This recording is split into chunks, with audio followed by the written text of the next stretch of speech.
Halo anak-anakku sekalian, perkenalkan, nama saya Kak Anwar. Baik, Kak Anwar akan salam dulu ya. Assalamualaikum warahmatullahi wabarakatuh. Baik, bagaimana kabar anak-anak pada pagi hari ini? Alhamdulillah, luar biasa. Allahu Akbar. Alhamdulillah. Baik, marilah kita berdoa dahulu ya. Nanti ikuti tulisan yang ada di layar kalian masing-masing dan akan dibantu oleh Kak Anwar. Baik, semuanya tabuk sikap. Saya siap. Khusyu'an, tumakninatan, du'aan. A'udzu billahi minasyaitonir rajim. Bismillahirrahmanirrahim. Alhamdulillahi rabbil alamin.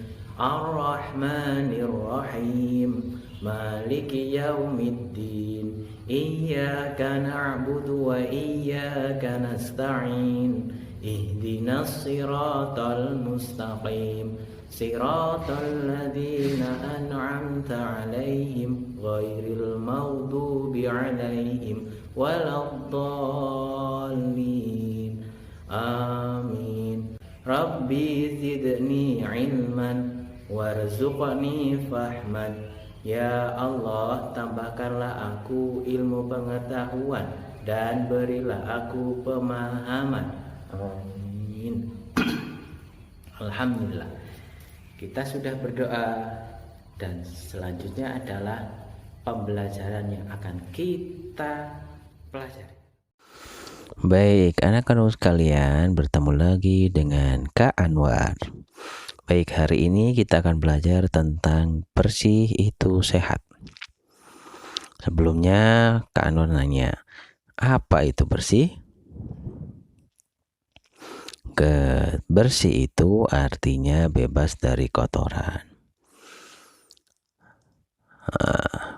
Bersih itu termasuk hidup atau akhlak yang terpuji. Kenapa? Karena itu kebaikan. Segala sesuatu yang baik itu pasti terpuji, seperti itu anak-anak. Dan di dalam agama kita diperintahkan untuk menjaga kebersihan. Makanya kebersihan itu sebagian dari iman. Baik, selanjutnya kita akan membahas tentang suci. Suci di sini artinya bebas dari najis atau kotoran. Bersuci artinya adalah menghilangkan hadas dan najis atau kotoran. Bersuci juga disebut dengan toharoh. Di kelas 3, kelas 2 ya.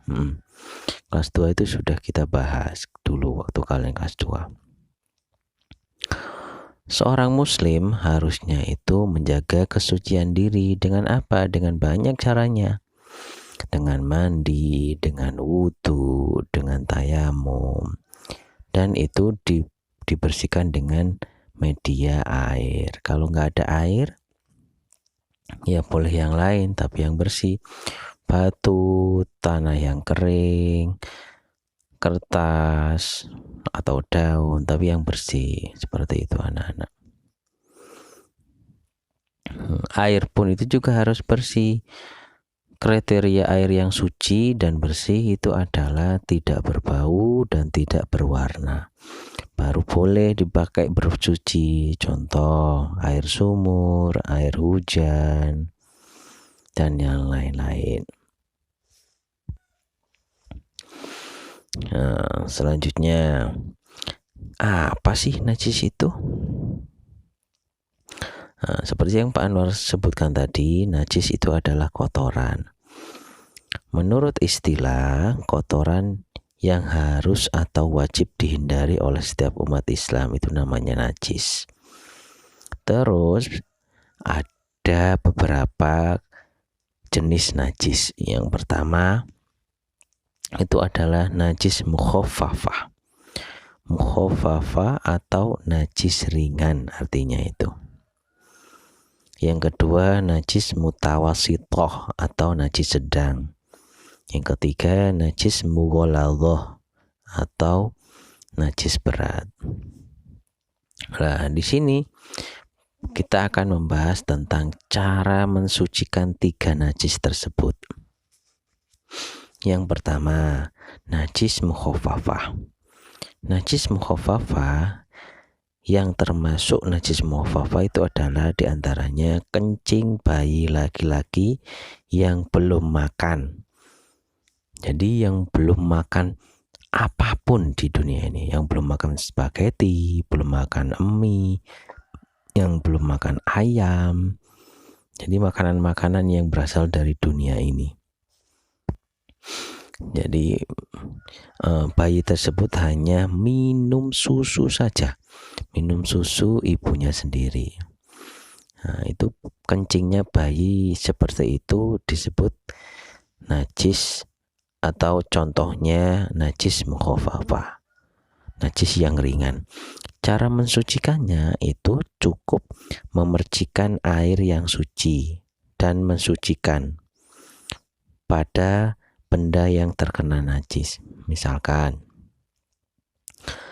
kalian punya adik, terus adik kalian ngompol cur begitu di pangkuan kalian.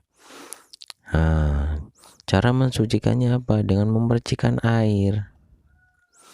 Dengan memercikan air ke bagian tubuh kalian yang terkena najis tadi, kencing bayi laki-laki tadi. Tapi baju kalian juga harus diganti. Biar apa? Biar yakin suci begitu ya anak-anak ya. Jadi dengan memercikan air yang bersih dan suci, serta mensucikan, yaitu dengan air yang tidak berbau, tidak berwarna, seperti itu anak-anak. Yang kedua, najis mutawasito. Yang termasuk najis mutawasito adalah najis yang sedang ya. Darah, nanah, kotoran, air kencing, bangkai, itu termasuk najis yang sedang atau mutawasito. Cara mensucikannya adalah dibasuh dengan air yang suci sehingga hilang bau, warna, dan rasanya. Misalkan kalian lagi enak-enak main di lapangan, lari-larian, ayo lari-lari, ayo dikejar, ayo main maling sama polisi-polisian itu. Maling, polisi begitu misalkan. Ternyata tersandung kerikil, bruk begitu. Terus kaki kalian berdarah. Nah, ketika kaki kalian berdarah dan terkena baju, nah itu harus dibersihkan. Dibersihkannya dengan air yang suci sehingga hilang baunya, warnanya juga. Jadi harus dicuci pakai sabun seperti itu anak-anak. Kulit kalian yang ada darahnya juga sama, harus dibersihkan. Itu caranya. Yang terakhir, najis mughaladhah atau najis berat. Yang termasuk najis mughaladhah itu adalah air liur anjing. Cara mensucikannya itu dengan dibasuh air 7 kali, salah satunya dicampur dengan debu atau tanah. Nah, jadi seperti itu cara mensucikannya anak-anak. Yang selanjutnya, pengertian hadas. Hadas itu ada artinya keadaan pada diri seseorang yang dianggap bernajis. Contoh, ketika yang perempuan misalkan ya, yang perempuan sudah haid, sudah keluar darah kotor dan nifas, itu termasuk hadas. Jadi kalian itu dalam keadaan haid dan nifas disebut hadas. Seperti itu anak-anak. Sehingga menyebabkan seseorang tidak dibenarkan untuk melakukan ibadah. Di antaranya sholat, puasa, membaca Al-Quran, tawaf, dan masuk masjid. Atau hadas juga bisa diartikan itu keadaan yang menyebabkan seseorang menjadi tidak suci. Nah, seperti itu. Jadi ketika kalian hadas yang perempuan, itu kalian tidak boleh sholat, tidak boleh ngaji, tidak boleh puasa, pokoknya tidak boleh ibadah dulu, karena kalian dalam keadaan hadas. Terus hadas itu ada dua macam anak-anak. Yang pertama hadas kecil, yang termasuk hadas kecil itu adalah buang air kecil, buang air besar, itu namanya hadas kecil. Dan buang angin menyebabkan batal wudhu atau tayamum. Itu termasuk hadas kecil, buang air kecil dan buang air besar serta kentut. Cara mensucikannya itu adalah dengan gimana? Ya, dicuci dengan air bersih dan suci, lalu melakukan wudhu atau tayamum. Misalkan kalian kebelet pipis, cur begitu di kamar mandi, padahal mau sholat dan sudah wudhu. Gimana caranya biar suci lagi? Ya wudhu lagi. Wudhu yang pertama tadi sudah batal. Kenapa? Karena kalian sudah mengeluarkan air kencing, apalagi kentut di tengah-tengah sholat. Perut mules, terus gak bisa nahan, airnya keluar, buat begitu, sampai kaget teman kalian. Baunya bau petek lagi. Berarti batal sholatnya. Apa yang harus dilakukan? Ya wudhu lagi, sholat lagi, gitu anak-anak. Terus yang terakhir hadas besar. Yang termasuk hadas besar itu adalah mimpi basah. Bagi laki-laki keluar cairan sperma. Kalau bagi perempuan haid dan nifas. Jadi yang disebut mimpi basah bagi laki-laki di sini itu adalah sedang bermaksiat dengan perempuan di dalam mimpinya itu anak-anak. Itu disebut mimpi basah. Dan ketika bangun ternyata kalian ngompol, itu seperti itu. Makanya harus itu namanya hadas besar. Terus cara mensucikannya gimana? Dengan mandi besar atau mandi junub. Seperti itu, dengan mandi besar. Gimana caranya mandi besar? Mandi besar itu caranya yang pertama, bersihkan dulu tempat kubul kalian ya. Tempat keluarnya air kencing itu kalian bersihkan dulu. Setelah itu pakai sabun ya biar bersih. Setelah itu baru berwudu. Setelah berwudu baru kalian keramas dulu. Setelah itu badan kalian disiram air dan dikasih sabun. Setelah selesai baru kalian membersihkan kepala sampai ke bawah, itu digambior, maksudnya disiram dari kepala sampai ke bawah. Baru seperti itu sampai bersih. Itu namanya mandi besar atau mandi junub.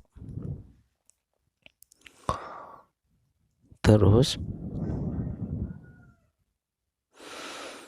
pengertian mandi besar itu tadi sudah Pak Arno terangkan, yaitu membasahi seluruh tubuh, seluruh anggota tubuh dengan air yang suci. Itu pengertiannya. Kalau caranya tadi sudah Pak Arno jelaskan ya. Seperti itu anak-anak. Alhamdulillahirrahmanirrahim, pembelajaran kali ini sudah selesai. Baik, sebelum kita akhiri, marilah kita berdoa dahulu.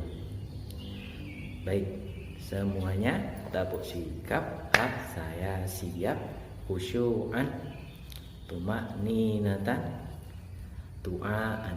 Allahumma arhamna bil Qur'an waj'alhu lana imaman wa nuran wa hudan wa rahmah.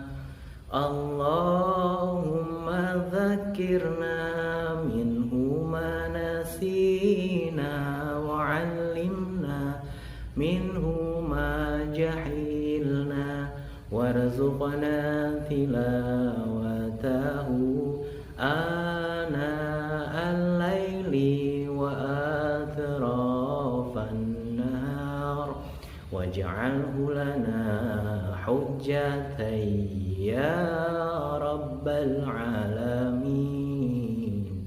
Subhanakallahumma wa bihamdika ashhadu an la ilaha illa anta astaghfiruka wa atubu ilaik.